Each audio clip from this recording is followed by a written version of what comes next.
Mengenang kelahiran dan perjuangan Hadratus Syekh KHM Hasyim Asy'ari. Tanggal 14 Februari adalah hari yang sangat penting dalam sejarah bangsa Indonesia, khususnya bagi warga Nahdlatul Ulama dan umat Islam pada umumnya.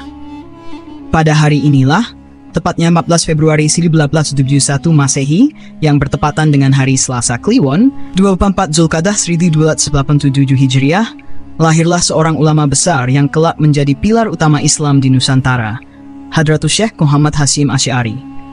Beliau lahir di sebuah desa bernama Gedang, Kecamatan Diwek, Kabupaten Jombang, Jawa Timur. Masyarakat Indonesia, khususnya kalangan pesantren, mengenalnya dengan sebutan akrab Mbah Hasyim. Beliau merupakan pendiri Nahdlatul Ulama, organisasi keislaman terbesar di Indonesia yang berdiri pada tahun 1926. Di bawah bimbingan dan kepemimpinannya, NU menjadi kekuatan moral, sosial, dan spiritual umat Islam yang terus berkembang hingga kini. Mbah Hasyim wafat pada tanggal 21 Juli 1947 Masehi, atau bertepatan dengan 3 Ramadhan 1366H, dalam usia 76 tahun. Jenazah beliau dimakamkan di Kompleks Pondok Pesantren Tebuireng, pesantren yang beliau dirikan pada tahun 1999.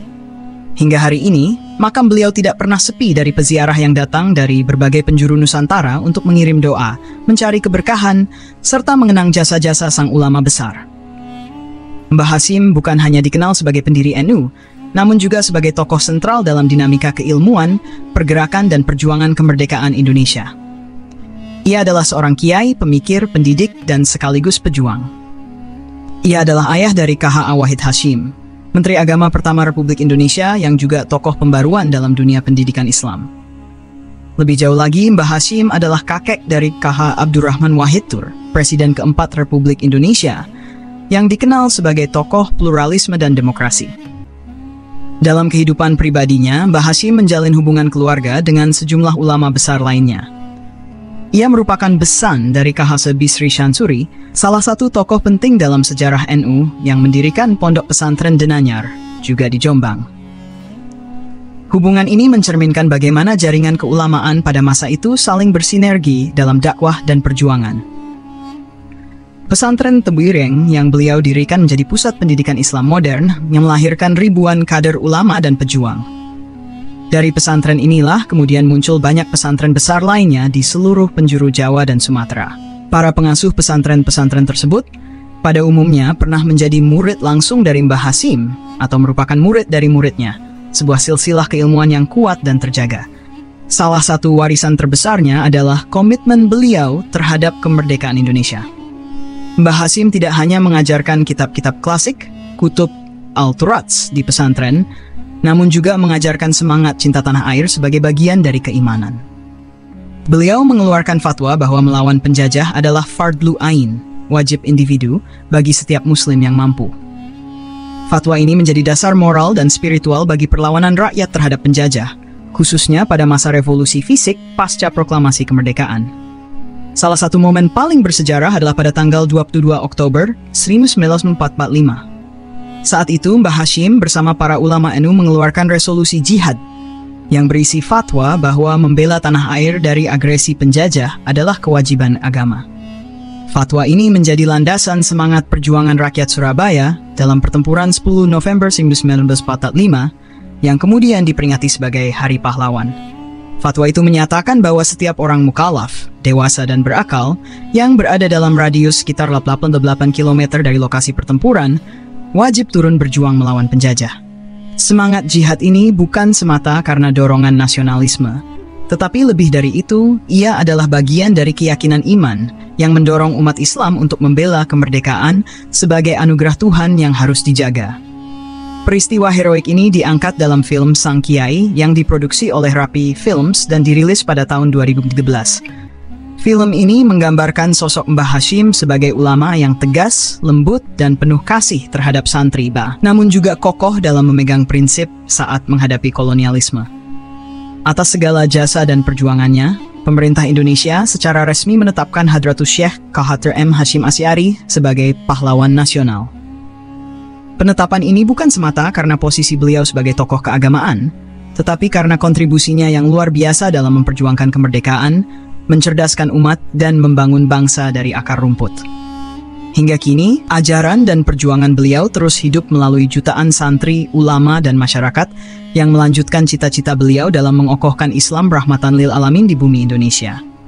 Nama Mbah Hashim terus harum tidak hanya di lingkungan pesantren dan NU, tetapi juga dalam sejarah besar Indonesia sebagai negeri yang dibangun atas fondasi iman, ilmu, dan perjuangan. Masa muda dan perjalanan keilmuan. Mbah Hashim lahir dari keluarga yang sangat taat beragama dan dikenal sebagai keluarga ulama. Ayahnya, KH Asy adalah pengasuh pesantren yang dihormati di Jombang. Sejak kecil, Mbah Hashim sudah memperlihatkan kecerdasan luar biasa. Ia tumbuh dalam suasana pesantren yang penuh disiplin dan cinta ilmu. Setelah menyelesaikan pendidikan dasar agama di bawah bimbingan ayahnya, Mbah Hashim melanjutkan pengembaraan intelektualnya ke berbagai pesantren di Jawa. Ia berguru kepada para ulama besar seperti KH Sholeh Darat di Semarang, KH Raden Kholil di Bangkalan, Madura, dan banyak lagi. Puncaknya, pada usia muda beliau menunaikan ibadah haji dan memperdalam ilmu di tanah suci Makkah.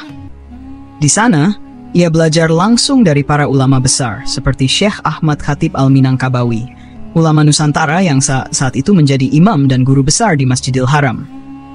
Di kota suci ini, wawasan keislaman dan keilmuannya semakin matang, dan benih-benih pembaruan mulai tumbuh dalam benaknya. Gerakan sosial dan ekonomi Nahdlatul Watan dan Latut Tujar. Sepulang dari Makkah, KH Hashim Asy'ari mendirikan pesantren Tebu Ireng pada 1949 di tengah kondisi sosial umat Islam yang cukup memprihatinkan. Terjajah secara politik, terbelakang dalam ekonomi, dan tercerai dalam semangat persatuan. Namun Mbah Hashim tidak hanya fokus mendidik santri, ia juga mulai menggalang kekuatan umat melalui organisasi. Sebelum NU lahir, beliau bersama KH Wahab Hasbullah dan para ulama lain menggagas Nahdlatul Watan, kebangkitan tanah air, yaitu gerakan moral dan pendidikan yang menanamkan rasa cinta tanah air dan semangat kebangkitan Islam di Nusantara. Selain itu, beliau mendukung berdirinya Nahdlatul Tujar, kebangkitan para pedagang, sebagai gerakan ekonomi umat. Mbah Hashim memahami bahwa kekuatan umat tidak hanya di masjid atau pesantren, tapi juga di pasar dan dunia usaha.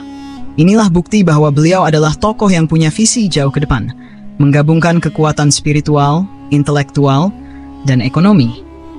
Hubungan dengan tokoh-tokoh bangsa. Dalam sejarah perjuangan bangsa, Mbah Hashim bukan sosok eksklusif yang hanya bergerak di lingkup pesantren.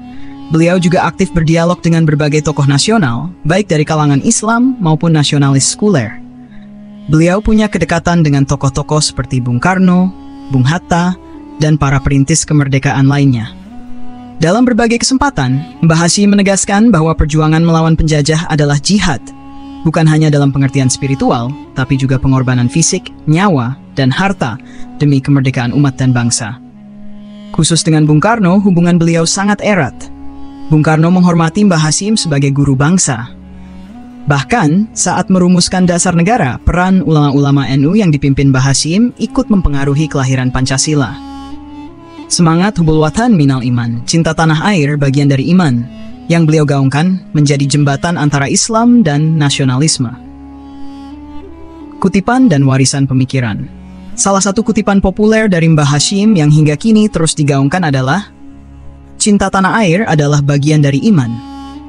Kata-kata ini bukan hanya retorika, tapi telah dibuktikan melalui perjuangan nyata, menghadapi penjajah dengan semangat jihad, mendidik umat agar cerdas dan mandiri, serta membangun sistem pendidikan Islam berbasis pesantren yang tetap hidup hingga kini. Beliau juga menekankan pentingnya adab dalam menuntut ilmu. Dalam kitab Adabul Alim wal Muta'alim, Mbah Hashim menulis bahwa akhlak adalah fondasi dari segala ilmu. Menurut beliau, ilmu tanpa akhlak akan menjadi bumerang, sedangkan akhlak tanpa ilmu akan kering dari arah.